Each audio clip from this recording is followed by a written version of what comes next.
Hello, അപ്പം നമുക്ക് air ഫ്രയറിൽ cup cake ഉണ്ടാക്കിയെടുക്കാം കേട്ടോ. കുറേ ദിവസമായി ഞാനിത് ചെയ്യാൻ വേണ്ടി നിൽക്കുന്നത്, പക്ഷേ ഇതുവരെ ടൈം കിട്ടിയിട്ടുണ്ടായിരുന്നില്ല കേട്ടോ. അപ്പോൾ നമുക്ക് സ്റ്റാർട്ട് ചെയ്യാം. അപ്പോൾ 2 എഗ്ഗ് എടുത്തിട്ടുണ്ട്, പിന്നെ പൊടിച്ച ഷുഗറും കുറച്ച് വാനില എസൻസും കൂടി ഇങ്ങോട്ട് നന്നായിട്ടൊന്ന് ബീറ്റ് ചെയ്തെടുക്കുകയാണ് കേട്ടോ. നന്നായിട്ട് തന്നെ ബീറ്റ് ചെയ്ത് കൊടുക്കുന്നുണ്ട് കേട്ടോ, കാരണം എന്താ വെച്ചാൽ ഷുഗർ പൗഡറൊക്കെ സെറ്റായി വരാനാട്ടോ.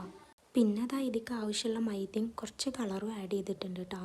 ഇതും കൂടെ സെറ്റാക്കിയപ്പോൾ നമ്മൾ ബാറ്റർ ഇവിടെ റെഡി ആയിട്ടുണ്ട് കേട്ടോ. പിന്നെ എൻ്റെ കയ്യിൽ കുഞ്ഞ് കപ്പ് കേക്കിൻ്റെ കപ്പാണുള്ളത് കേട്ടോ. അപ്പോൾ ഇതിലാണ് നമ്മൾ സെറ്റ് ചെയ്യാൻ പോകുന്നത്. അപ്പോൾ ഇതിലേക്ക് നമ്മൾ ഓരോ സ്പൂണും വീതം ബാറ്റർ ഒഴിച്ച് കൊടുക്കുന്നുണ്ട്, സെറ്റാക്കിയിട്ടുണ്ട്. ഇനി നമുക്ക് എയർ ഫ്രയറിൻ്റെ പാത്രത്തിലോട്ട് ഇതൊക്കെ മാറ്റി വെക്കാം കേട്ടോ. അപ്പോൾ എല്ലാം അതേപോലെ എയർ ഫ്രയറിൻ്റെ പാത്രത്തിൽ വെച്ചിട്ടുണ്ട്. ഇനി എയർ ഫ്രയർ ഓണാക്കാം നമുക്ക്. പിന്നെ 150 ഡിഗ്രിയിലാണ് വെച്ചിട്ടുണ്ടായിരുന്നത്. പിന്നെ 20 മിനിറ്റ് ഒന്നും വേണ്ടി വന്നില്ല കേട്ടോ. ഒരു 5 മിനിറ്റ് ആയപ്പോൾ തന്നെ ഞാൻ എടുത്തിട്ടുണ്ടായിരുന്നു. അപ്പോൾ തന്നെ നമ്മളെ കേക്ക് നല്ല സോഫ്റ്റ് ആയിട്ട് വന്നിട്ടുണ്ടായിരുന്നു കേട്ടോ. അപ്പോൾ ഇതാണ് നമ്മളെ കേക്ക് വരുന്നത്, നല്ല സോഫ്റ്റ് ഉണ്ട് കേട്ടോ. എയർ ഫ്രയറിൽ ഫസ്റ്റ് ടൈമാണ് ഞാൻ കപ്പ് കേക്ക് ഉണ്ടാക്കുന്നത്. അപ്പോൾ ഇനി എയർ ഫ്രയറിൽ ഉണ്ടാക്കാൻ പറ്റുന്ന അടുത്ത ഐറ്റം കൊണ്ട് വരണ്ട കേട്ടോ. അപ്പോൾ എല്ലാവരും അതുവരെ ഒന്ന് സബ്സ്ക്രൈബ് ചെയ്യുക, ലൈക്ക് ചെയ്യുക. ഓക്കെ.